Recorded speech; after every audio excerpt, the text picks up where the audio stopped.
ये black spots 15 से लेकर 30% प्रेग्नेंट वुमेन में होती है, लेकिन मिलाज़मा का ज़्यादा मसला समर में आपको फेस करना पड़ा। इनके 3 लेयर्स है, एक को कहते हैं एपिडर्मस, दूसरे को कहते हैं डर्मस और तीसरा है सबक्यूटस। मिलाज़मा को मास्क ऑफ प्रेगनेंसी भी कहते हैं। एपिडर्मल को ट्रीट करना बहुत आसान। अगर आप एपिलेप्सी के पेशेंट हैं, मिर्गी के पेशेंट हैं और आप एंटी-सीजर मेडिकेशन ले रहे हैं, झटकों के लिए आप कोई मेडिसिन ले रहे हैं, वुमेन जो कहते हैं कि बच्चे 2 ही अच्छे और फैमिली प्लानिंग करते हैं। कुछ मेकअप्स ऐसे हैं जिसमें प्रोटोटॉक्सिक कंपोनेंट होते हैं। अगर आप उस मेकअप को अपने चेहरे पे लगाओगे तो आपको मिलाज़मा हो सकता है। हाइड्रोक्विनोन का नाम आप लोगों ने सुना होगा। रेटिनाइन एक रेटिनाइड है। फोलिक एसिड ये क्रीम है। कुछ कंडीशंस ऐसे होते हैं कि आप में फोलिक एसिड की डिफिशियंसी होती है। अस्सलाम वालेकुम, this is me doctor Awais Ahmed. क्या आपने किसी के चेहरे पे ऐसे ब्राउन पैचेस या ब्लैक स्पॉट्स देखे हैं? यकीनन आपने देखे होंगे, इसीलिए तो आप ये वीडियो देख रहे हैं।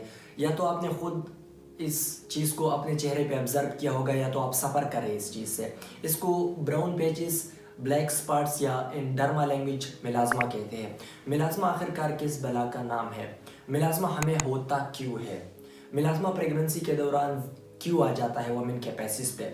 वो लोग जो यंग एज में होते हैं, वो गर्ल्स और बॉयज़ जो यंग एज में होते हैं, तो उनको मिलाज़मा क्यों फेस करना पड़ता है?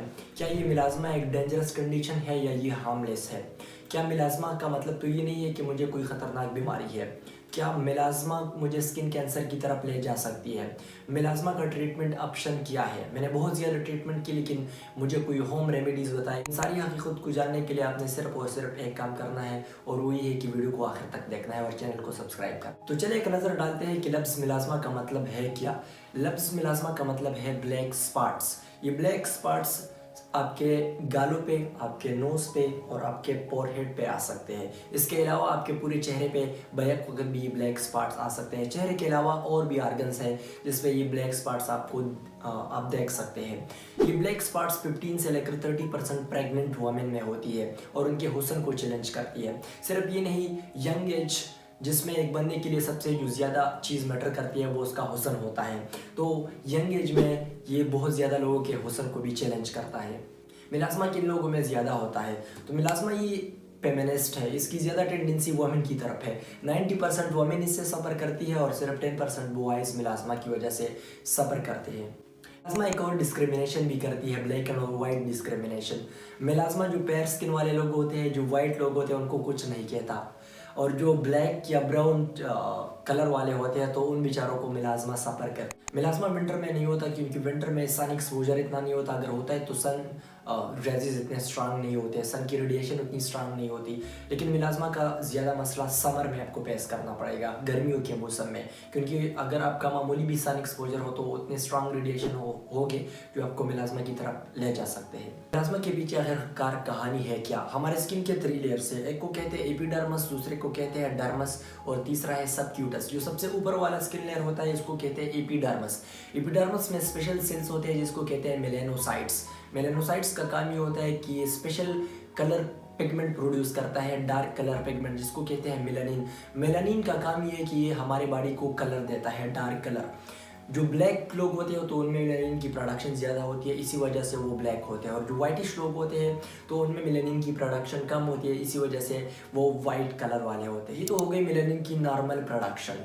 अगर आपके स्किन पे सन लाइट पड़ेगा या हीट आपके स्किन पे पड़ेगा या अल्ट्रावायलेट रेडिएशन आपके स्किन पे पड़ेगी या आपकी बॉडी में हार्मोनल चेंजेस आएगी, तो उस हार्मोनल चेंजेस या अल्ट्रावायलेट सन एक्सपोजर की वजह से मेलानिन की प्रोडक्शन आपके स्किन में ज़्यादा होती है। मेलानिन की प्रोडक्शन आपकी स्किन में ज़्यादा होगी तो आपका कलर ब्लैक हो जाएगा। ब्लैक कलर के साथ साथ आपको मिलाज़मा की कंडीशन भी फेस करनी पड़ेगी।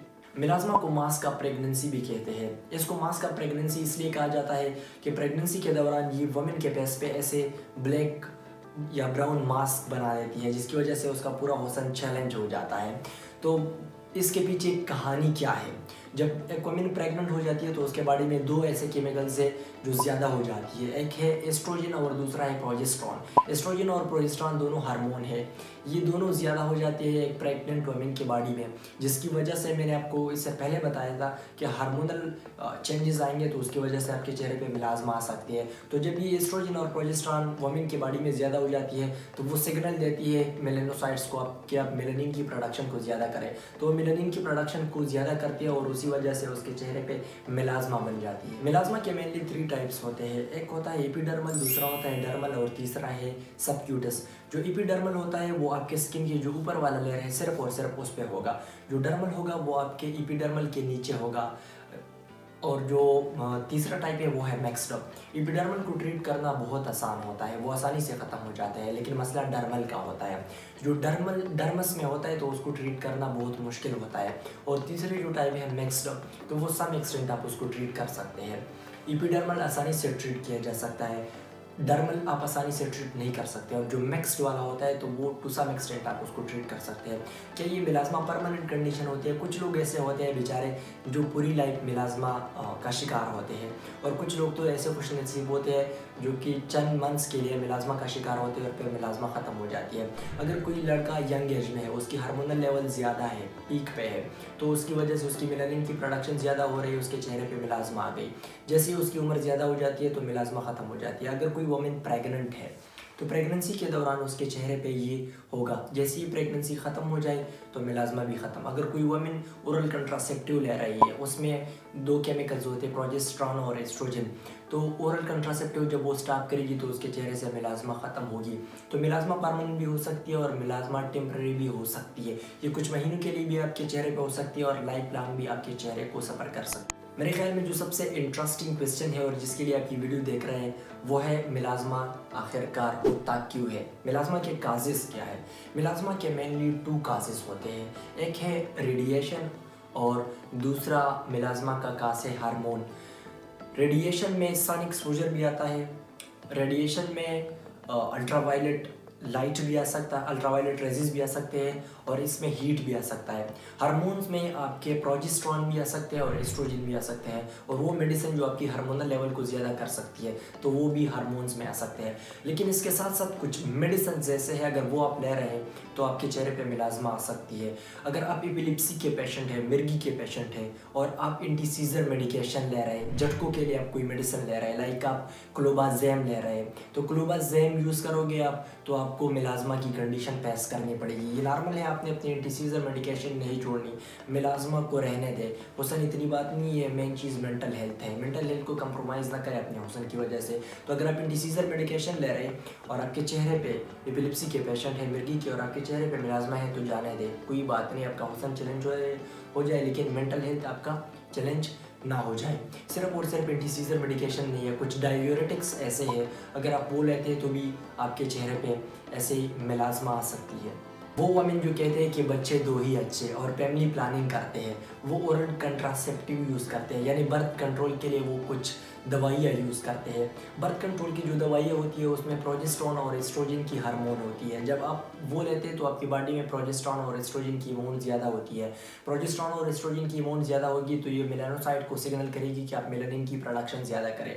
मेलानिन की प्रोडक्शन ज़्यादा होगी तो आपको आप मिलाज़मा से सफ़र करोगे। तो अगर आप ओरल कंट्रासेप्टिव ले रहे हैं, बर्थ कंट्रोल की दवाइयाँ ले रहे हैं, अगर आप वो स्टॉप करें तो आपका मिलाज़मा ख़त्म हो सकता है। कुछ लोग ऐसे होते हैं जिनको विरासत में ये चीज़ मिलती है। तकरीबन रिसर्च के मुताबिक 33 से लेकर 50% ये फैमिलीज़ में रन करता है। अगर आपके माँ बाप को मिलाज़मा है तो आप में भी ये कंडीशन हो सकता है। पहले मैंने आप लोगों को कहा कि रेडिएशन की वजह से भी हो सकता है। आप LED स्क्रीन्स को देखते हैं, आप टेलीविज़न को देखते हैं, आप अपने लैपटॉप को यूज़ करते हैं बहुत करीब, आप अपने मोबाइल को यूज़ करते हैं हर वक्त, तो उसकी वजह से भी आपको मिलाज़मा फेस करना पड़ सकता है। कुछ लड़की ऐसी होती है जो हर वक्त मेकअप करती है और हर किस्म का मेकअप करती है, तो कुछ मेकअप्स ऐसे हैं जिसमें फोटोटॉक्सिक कंपोनेंट होते हैं। अगर आप उस मेकअप को अपने चेहरे पे लगाओगे तो आपको मिलाज़मा हो सकता है। सो अगर आपको मेकअप के बाद ये कंडीशन फेस करना पड़ा तो आपको चाहिए कि आप उस मेकअप को ना करें जिस मेकअप की वजह से आपको ये मिलाज़मा होती है। तो आपको चाहिए कि उस मेकअप को चेंज करके दूसरा मेकअप अपने लिए लें। According to American Academy of Dermatology, वो लोग जो ब्लैक होते हैं, जिनकी कलर ब्लैक होती है, तो उनमें ये कंडीशन ज़्यादा होता है मिलाज़मा वाला, और जो वाइट कलर के लोग होते हैं तो उनमें मिलाज़मा का कंडीशन कम होता है। तो मैंने आप लोगों के साथ कुछ काजेज़ डिस्कस किए, लेकिन जो सबसे मेन काज है वो है सन एक्सपोजर। वो आपका धूप में जाना, गर्मियों में ये ज़्यादा होता है, सर्दियों में ये कम होता है। मैं जब गांव में था तो वहाँ पे सन एक्सपोजर मेरा ज़्यादा होता था। मैं गांव के हर टेक्नीशियन के पास गया, उसने मुझे हर किस्म की दवाइयाँ दी कि आयरन डिफिशिएंसी, एनीमिया है, और किसी ने क्या कहा किसी ने पोलीमार दिए तो किसी ने मुझे मल्टीविटामिन पे डाला। 8th क्लास में मैं था तो उसकी वजह से मेरा पूरा मैदा भी ख़राब हो गया। इतनी ज़्यादा मेडिसिन वो मुझे दे देते लेकिन उससे कुछ नहीं हुआ। क्यों? क्योंकि उनको पता नहीं था कि मिलाज़मा की ट्रीटमेंट आखिरकार है क्या। मिलाज़मा का उनको पता नहीं होता। टेक्नीशियन आपको कई मेडिसिन पे डालते हैं जिस तरह की मुझे डाला था। लेकिन जैसे ही मैंने मैट्रिक की और EPC के लिए पेशावर आ गया तो वहाँ पे मेरा सन एक्सपोजर बिल्कुल ज़ीरो था। सन एक्सपोजर मेरा ज़ीरो होने की वजह से 1 महीने के अंदर अंदर मेरी मिलाज़मा ख़त्म हो गई थी। तो सन मेन फैक्टर है। सन में रेडिएशन होती है, वो रेडिएशन आपके स्किन पे पड़ती है और आपके मेलानोसाइट को सिग्नल करती है कि मेलानिन की प्रोडक्शन ज़्यादा करे। सो अगर आप ट्रीटमेंट भी ले रहे हैं तो आपको चाहिए कि सन को अवॉइड करें, धूप में ना जाए, सनस्क्रीन्स को अप्लाई करें अपने फेस पे, सन ब्लॉकर्स को अप्लाई करें, सन को किसी भी तरह से अवॉइड करें। जैसे होते हैं मम्मी डैडी जो हर वक्त बर्गर के पीछे पड़े होते हैं तो वो कंप्लीट बैलेंस डाइट नहीं लेते। अगर आप अपनी ज़िंदगी में बैलेंस डाइट नहीं लेते, आपको न्यूट्रिशन की कमी है तो लैक ऑफ न्यूट्रिशन की वजह से भी आपका स्किन का हेल्थ ख़राब हो सकता है। अगर आपके स्किन का हेल्थ ख़राब हो गया तो रिस्क फैक्टर ये एक है कि आप मिलाज़मा की तरफ जा सकते हैं। स्टार्ट में मैंने आप लोगों को बताया था कि क्या ये डेंजरस कंडीशन है या नहीं, क्या ये आपको कैंसर की तरफ ले जा सकती है या नहीं। तो डॉक्टर ग्रीन एक डर्माटोलॉजिस्ट है, वो कहता है कि ये हार्मलेस कंडीशन है, ये आपको कैंसर की तरफ नहीं ले जाती। मेरे ख्याल में जिस चीज़ के लिए आप वेट कर रहे हैं वो है कि इसका ट्रीटमेंट क्या है। ट्रीटमेंट सबसे पहली बात ये है कि इसका ट्रीटमेंट है सब्र, पैशंस, क्योंकि ये जल्दी ट्रीट नहीं होता। ये क्रॉनिक डिसऑर्डर है, ये ज़्यादा वक्त के लिए आपके पैस पे हो सकता है। एटलीस्ट आपने इसकी 3 से लेकर 12 मंथ्स तक इसकी ट्रीटमेंट करनी है, या तो ये खुद जाएगी, हार्मलेस कंडीशन है, खुद भी ख़त्म हो सकती है। अगर खुद ख़त्म नहीं हुई तो आपने इसके लिए इलाज करना है। इसका इलाज 3 से लेकर 12 मंथ्स तक आपने स्टॉप नहीं करना, आपने इसका इलाज जारी रखना। इससे पहले मैंने आप लोगों को बताया कि कुछ मेकअप्स ऐसे होते हैं जो फोटोटॉक्सिक रिएक्शन काज करते हैं। तो अगर आप मेकअप के शौकीन हैं और कहते हैं कि मैं मिलाज़मा के ऊपर भी मेकअप करना चाहती हूँ, तो आपको चाहिए कि सबसे पहले मिलाज़मा के मेडिसिन अपने चेहरे पे लगाए मिलाज़मा के ऊपर, फिर उसके ऊपर एक लेयर लगाए सनस्क्रीन का और तीसरा लेयर लगाए मेकअप का। फर्स्ट लेयर आपने लगाना है मिलाज़मा के मेडिकेशन का, मिलाज़मा की क्रीम, जेल, लोशन, जो भी चीज़ है वो आपने लगाना है। दूसरा आपने सन ब्लॉकर या सनस्क्रीन उसके ऊपर लगाना है और तीसरा आपने उसके ऊपर कैमोफ्लेज मेकअप लगाना है, तो उससे आपका चेहरा बुरा नज़र नहीं लगेगा। मेंशन के लिए आप लोगों को चाहिए कि ओरल कंट्रासेप्टिव अगर आप ले रहे हैं बर्थ कंट्रोल के लिए मेडिकेशन तो वो स्टॉप करें। अगर आप LED लाइट्स को ज़्यादा देखते हैं तो आप LED लाइट्स को अवॉइड करें, स्क्रीन्स को अवॉइड करें, लैपटॉप को, मोबाइल को, TV को, इन चीज़ों को अवॉइड करें, अपने टैबलेट्स को अवॉइड करें, उसकी वजह से भी ये कंडीशन हो सकती है। अब इसके लिए हमने कौन से मेडिसिन यूज़ करनी है, तो हाइड्रोक्विनोन का नाम आप लोगों ने सुना होगा या आपने यूज़ किया होगा। हाइड्रोक्विनोन आप को डर्माटोलॉजिस्ट प्रेस्क्राइब करेगा, आप खुद से ना लें, वो आपको मेथड बताएगा कि किस तरह आपने इसको अप्लाई करना है। तो हाइड्रोक्विनोन क्रीम आप ले सकते हो इसके लिए। इसके साथ साथ ट्रेटिनाइन एक रेटिनाइड है, उसका इस्तेमाल करके भी आप अपनी मिलाज़मा से अपनी जान को छुड़ा सकते हैं। इसके साथ साथ आप डर्माटोलॉजिस्ट के पास जाओगे, डर्माटोलॉजिस्ट आपके लिए कुछ केमिकल पील्स लगाएंगे। वो केमिकल पील्स स्पेशल सोल्यूशन होते हैं, वो सोल्यूशन आपके चेहरे से मिलाज़मा को ख़त्म कर सकते हैं। इन सारी चीज़ों से नहीं हो तो आप लेज़र ट्रीटमेंट के लिए जा सकते हैं। लेज़र ट्रीटमेंट उन लोगों में ज़्यादा इफ़ेक्टिव होता है जो लोग पहले से मिलाज़मा के लिए कोई क्रीम, जेल, लोशन वगैरह यूज़ करते हैं, मिलाज़मा की ट्रीटमेंट उनकी जारी है, तो उन लोगों में लेज़र ट्रीटमेंट वाला ऑप्शन बहुत बेस्ट होगा, क्योंकि ऑलरेडी उनका पैस एक हद तक अच्छा हुआ है। तो अगर वो लेज़र ट्रीटमेंट करें तो मिलाज़मा की कंडीशन से वो छुटकारा हासिल कर सकते हैं। अगर आप चाहते हैं कि नहीं मैंने घर में इसका इलाज करना है, तो इज़लिक एसिड ये क्रीम है, आप इसको अपने लिए ला सकते हैं। 2 टाइम्स आपने चेहरे पे इसको लगाना है, इससे आपकी मिलाज़मा ख़त्म हो जाएगी। विटामिन जो आपके स्किन के हेल्थ के लिए बहुत ज़्यादा ज़रूरी है और वो है विटामिन डी। विटामिन डी की डिफिशिएंसी अगर आपको है तो आपका स्किन का हेल्थ ख़राब हो जाएगा। तो आपको चाहिए कि अपने विटामिन डी की डिफिशिएंसी को पहले ख़त्म करें। विटामिन डी की डिफिशिएंसी कैसे ख़त्म करें, जाए फार्मासिस्ट या डॉक्टर के पास, वो आपको प्रेस्क्रिप्शन लगेगा, वो आपको फूड्स बताएगा, वो फूड्स लेके आप अपनी विटामिन डी की डिफिशिएंसी को ख़त्म कर सकते हैं। कुछ कंडीशंस ऐसे होते हैं कि आप में फोलिक एसिड की डिफिशिएंसी होती है, प्रेगनेंसी में भी फोलिक एसिड की डिफिशिएंसी होती है। अगर आपकी बॉडी में फोलेट की डिफिशिएंसी है तो भी आप मिलाज़मा की तरफ जा सकते हैं। तो आपको चाहिए कि फोलिक एसिड की डिफिशिएंसी को ख़त्म करें। फोलिक एसिड की डिफिशिएंसी को कैसे ख़त्म करें, इसके लिए आप मेडिसिन भी ले सकते हैं और मेडिसिन के साथ साथ अपने डाइट को भी चेंज कर सकते हैं। लाइक आप सिट्रस फूड्स ले सकते हैं, आप ग्रीन वेजिटेबल ले सकते हैं, आप पालक को ले सकते हैं। तो अगर आप इन चीज़ों, स्पेनिच या पालक, पश्तो में हम इसको साग कहते हैं। अगर आप इसको यूज़ करें तो आपकी फोलिक एसिड की डिफिशिएंसी ख़त्म हो जाएगी। तो अगर आपकी फोलिक एसिड की डिफिशिएंसी है और उसी वजह से आपको मेलाज़मा है तो आपको चाहिए अपनी फोलिक एसिड की डिफिशिएंसी को ख़त्म करें। अगर आपको थायराइड का कोई मसला है तो आपको चाहिए कि थायराइड की ट्रीटमेंट पहले करें। थायराइड की ट्रीटमेंट करोगे तो उससे आपकी मेलाज़मा की कंडीशन ख़त्म हो जाएगी। अगर आपको कोई बीमारी हो, कोई मसला आपको हो, साइकोलॉजिकल कोई मसला हो, या आप चाहते हो कि किसी इंटरेस्टिंग टॉपिक पे मैं वीडियो बनाऊँ, तो आपको चाहिए कि कमेंट सेक्शन में लाजमी मेरे साथ शेयर करें। Thank you so much. जज़ाकल्लाह। अल्लाह हाफ़िज़।